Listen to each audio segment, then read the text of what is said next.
राधे राधे सभी को नमस्ते। मैं आ गई हूँ फिर से एक न्यू वीडियो के साथ, एक अच्छी सी वीडियो के साथ। मैं आशा करती हूँ आप सब अच्छे होंगे। मैं तो बहुत अच्छी हूँ भगवान जी के आशीर्वाद से और आपके प्यार से मैं बिल्कुल अच्छी हूँ। फिलहाल मैं आपको बताने वाली हूँ कृष्ण जी के जाने के बाद जब वो मथुरा के लिए प्रस्थान कर गए थे तब नंद बाबा और यशोदा माता का क्या हुआ, उसके बारे में मैंने भी कथाएं सुनी है। तो ये उसी कथा का एक हिस्सा है जो मैं आपको कहने या फिर बताने जा रही हूँ।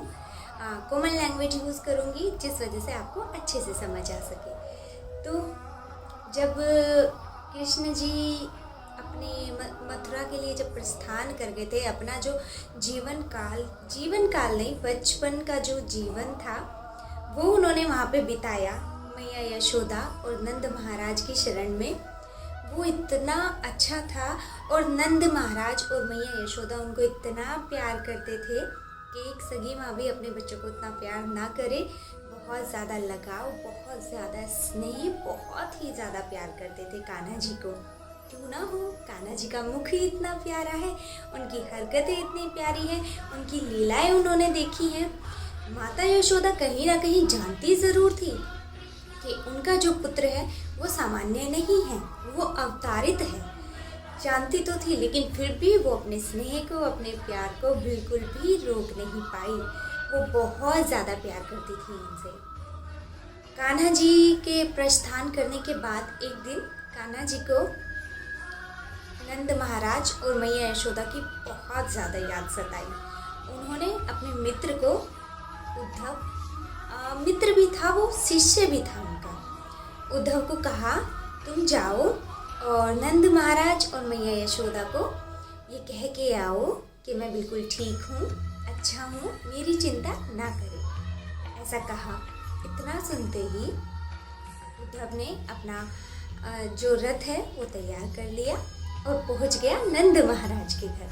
वहाँ जाके वो देख के एक बार के लिए तो वो अचंभित हो गया। इतना सुंदर नंद महल, इतना अच्छा नंद महल जिसको देख के कभी आंखें बिल्कुल चौंधिया जाती थी, आज वो इतनी बुरी कंडीशन में था। उसमें जाले लगे हुए थे, किचन साफ नहीं था, कोई खाना नहीं बनाता था, कोई खुद का ध्यान नहीं रखता था, घर का, परिवार का, किसी भी चीज़ का वहाँ पे ध्यान नहीं रखा था किसी ने भी। एक तरह से कहें तो कुछ भी मेंटेन नहीं था। उद्धव बहुत दुखी हो गए थे वहीं पे, लेकिन फिर भी वो हौसला बनाते हुए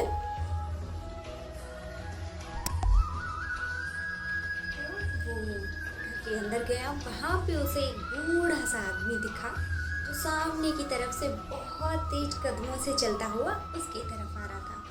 वो थे नंद महाराज। उद्धव भी श्री कृष्ण की तरह बहुत तेज मुख वाला था, मतलब उसके चेहरे पे तेज था, उसकी बातें श्री कृष्ण जैसी लगती थी। अगर किसी ने श्री कृष्ण जी को नहीं देखा तो वो उद्धव को देख के अंदाजा लगाते थे श्री कृष्ण जी कितने प्यारे हैं, कितने मन लुभावने हैं। तो उद्धव भी वैसा ही था, लेकिन था कृष्ण जी का शिष्य। तो नंद महाराज जल्दी जल्दी कदमों से आते हैं उसके पास और उसका सर सहलाते हैं, उसको प्यार करते हैं, उसको दुलार देते हैं। नंद महाराज जी जानते थे कि वो उद्धव है, कृष्णा नहीं है।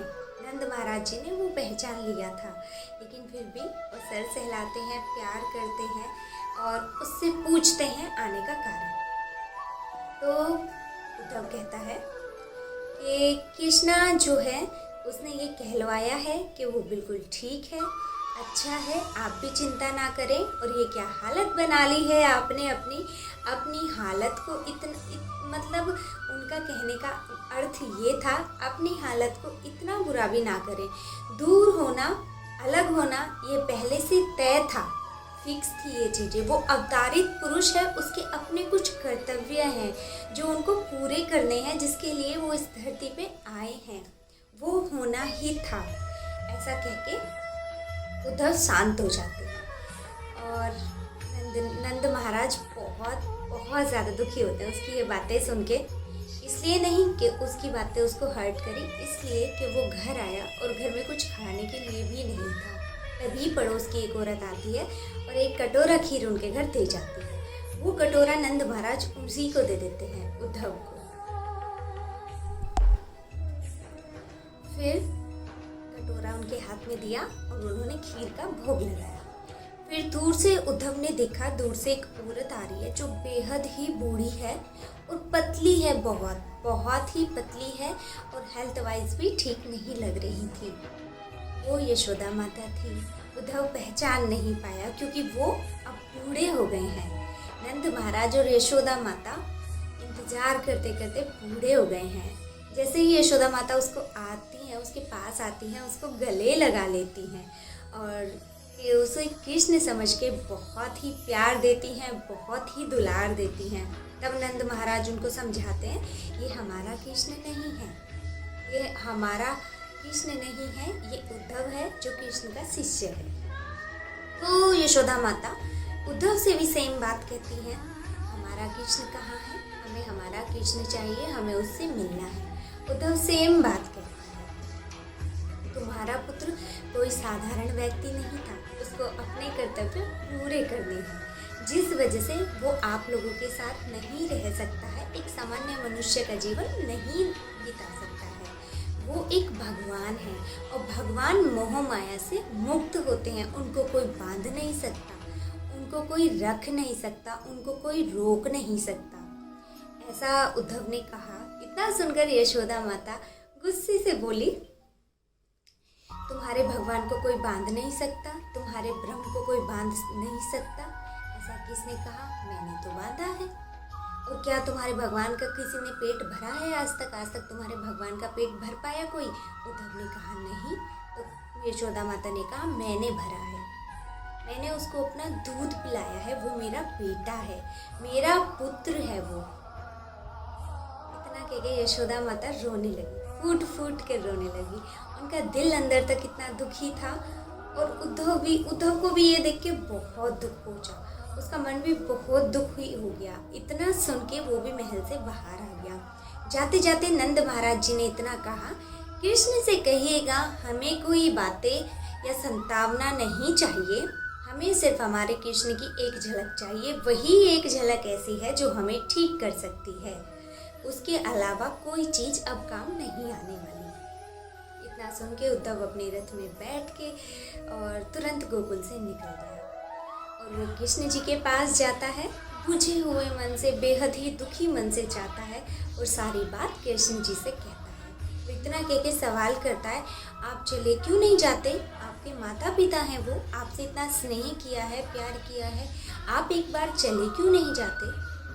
तब कृष्ण जी प्यार से मुस्कुराते हुए हमेशा की तरह जवाब देते हैं, क्या तुमको क्या लगता है मैं वहाँ जाता नहीं हूँ? मैं वहाँ पे अपनी झलक नहीं दिखा सकता, क्योंकि अगर मैं वहाँ पे अपनी झलक दिखाऊंगा तो अभी जो मेरे दुश्मन हैं, जो जिनसे मुझे लड़ना है, वो उनको हानि पहुँचाएंगे। अगर उनको पता चल गया कि वहाँ मेरे सखा हैं, मेरे मीत हैं, मेरे माता है, मेरे पिता है, ऐसा नहीं है कि मुझे अपने माता पिता से स्नेह नहीं है, बस मैं कर्तव्य पूरा करने के लिए यहाँ पे आया हूँ, सो मुझे करना होगा। ऐसा कह के कृष्ण जी उसको समझाते हैं। तुम्हें क्या लगता है? यशोदा माता जब पालने को देख के ये कहती हैं, उठ जा कान्हा, और कितना सोएगा, उठ जा कान्हा, और कितना सोएगा, और कितना सोएगा कान्हा, तो कितना सोएगा। तो जब माता यशोदा ऐसे कहती है, तो क्या मैं उन्हें स्नेह से नहीं देख रहा होता हूँ? मैं वहीं मौजूद होता हूँ, मैं देख रहा होता हूँ, अपने दिव्य रूप में रहता हूँ। जब माता यशोदा कहती हैं, कान्हा सो जा, खेल खेल कर थक गया होगा, तो क्या मैं आंगन में नहीं खेल रहा होता हूँ? मैं वहीं होता हूँ, परंतु मैं अपनी झलक, अपना स्वरूप लेके गोकुल नहीं जा सकता, अपने कर्तव्य की वजह से मजबूर हूँ। और माता यशोदा नंद महाराज उस वक्त उस हालत में थे। माता यशोदा जब गली में जाती हैं, घूमती हैं पूरे गोकुल में, वो सिर्फ घर में उस वक्त होती हैं या तो जब वो सो रही हों या वो बेहोश हो गई हों। वो गली गली में गोकुल में आवाज़ लगाती घूमती है, कान्हा घर आ जा, कान्हा घर आजा, बहुत देर हो चुकी है, कान्हा अब तो घर आजा, कान्हा घर आजा, बहुत देर हो चुकी है, इतनी देर बाहर रहना ठीक नहीं। ऐसा कह के जब वो बेसुध होकर नीचे गिर जाती हैं तो क्या मैं उन्हें पानी पिलाने मैं नहीं जाता, उनको घर तक पहुंचाने मैं नहीं जाता? दिव्य रूप में वहाँ मैं मौजूद हूँ, पर मैं उनको झलक स्वरूप नहीं दिखा सकता, नहीं जा सकता मैं वहाँ पे, मैं कर्तव्यों में मजबूर हूँ। ऐसा जब कृष्ण जी ने कहा, कृष्ण जी भी तब मन उनका बहुत दुखी हो गया, लेकिन जो उनका शिष्य है वो फूट फूट कर रोने लगा। ये इतनी दुखमय कहानी है, जिस वक्त मैंने ये पहली बार सुनी थी मुझे भी बहुत दुख हुआ था। कृष्ण जी हैं, हमारे अपने हैं, अपने कर्तव्यों का पालन करते हैं, अपनी लीलाओं के लिए मशहूर हैं, पॉपुलर हैं, लेकिन उनकी खुद की भी ज़िंदगी में कुछ चीज़ें ऐसी हैं जो कृष्ण जी को नहीं मिली। इस कहानी से हमें शिक्षा ये मिलती है कि हमारा कर्तव्य पहले है, अपने परिवार से, अपने माँ बाप से सबसे पहले हमारा कर्तव्य है, जो हमें पूरा करना ही होगा। पूरा किसी भी हालत में कैसे भी हमें पूरा करना ही होगा। जब हमारे भगवान श्री कृष्ण उस कर्तव्य से नहीं बच पाए तो हम तो एकमात्र मनुष्य हैं, हम कैसे बच जाएंगे? हम नहीं बच पाएंगे। कान्हा जी की ये वाली कहानी, ये वाली कथा जो मैंने सुनी थी, मैया यशोदा और नंद महाराज के बारे में सोच के इतना दिल दुखा था, इतना मन दुखी होता है, बहुत ज़्यादा। बेशक उनका पुत्र अवतारित है, बेशक कान्हा जी हमारे प्रभु हैं, परंतु जिस दुख से माता यशोदा और नंद महाराज गुजरे हैं, जिस तकलीफ़ से वो गुजरे हैं, वो तकलीफ़ बेहद ही दुख पहुंचाने वाली है, बेहद ही। सुनता है तो इंसान, अगर मैं सुनती हूँ तो बहुत ही असहनीय दर्द है, बहुत ही असहनीय। गली गली माता यशोदा जाती हैं, अपने बच्चे को ढूंढती हैं, ना घर देखती हैं, ना खाना पूछती हैं, ना कपड़े पूछती हैं, कुछ नहीं पूछती, उनको उनका पुत्र चाहिए बस। माता यशोदा जी ने उद्धव को डांट के कहा था, तेरा भगवान किस बात का भगवान है, वो तो मेरा पुत्र है। अगर मान लिया तेरा कृष्ण भगवान भी है, वो अपने कर्तव्य के अधीन है, अगर वो इतना नहीं कर सकता, अपने भक्तन की एक बात नहीं सुनता, तो किस चीज़ का तेरा भगवान है? ऐसा कहा था उन्होंने उद्धव को, जिस वजह से उद्धव को बहुत सारी बातें माता यशोदा ने कही। मुझे एग्जैक्ट अभी फ़िलहाल याद नहीं है, धीरे धीरे याद आएंगी। मैंने अपने फादर के माउथ से ये कहानियाँ सुनी थी, उनके मुंह से ये कहानियाँ ऐसी लग रही थी जैसे कि हम रियल में कान्हा जी को महसूस कर पा रहे हैं। माता यशोदा का दुख, नंद महाराज का दुख सुन के रोना आ रहा था। इतनी अच्छी तरीके से मेरे पापा ने मुझे ये कहानियाँ सुनाई थी। तो उस तरीके से उन्होंने, माता यशोदा ने ऐसी बातें कही कि उद्धव का मन बहुत दुखी हो गया, उसके मुंह से बोल नहीं निकल रहे थे। वो तुरंत अपने रथ में बैठा और वापस प्रस्थान हो गया।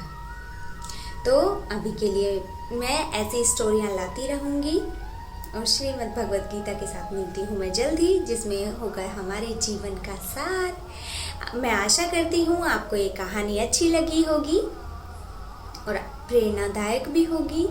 तो मिलते हैं नेक्स्ट वाली वीडियो में। सबको राधे राधे, हरे कृष्णा।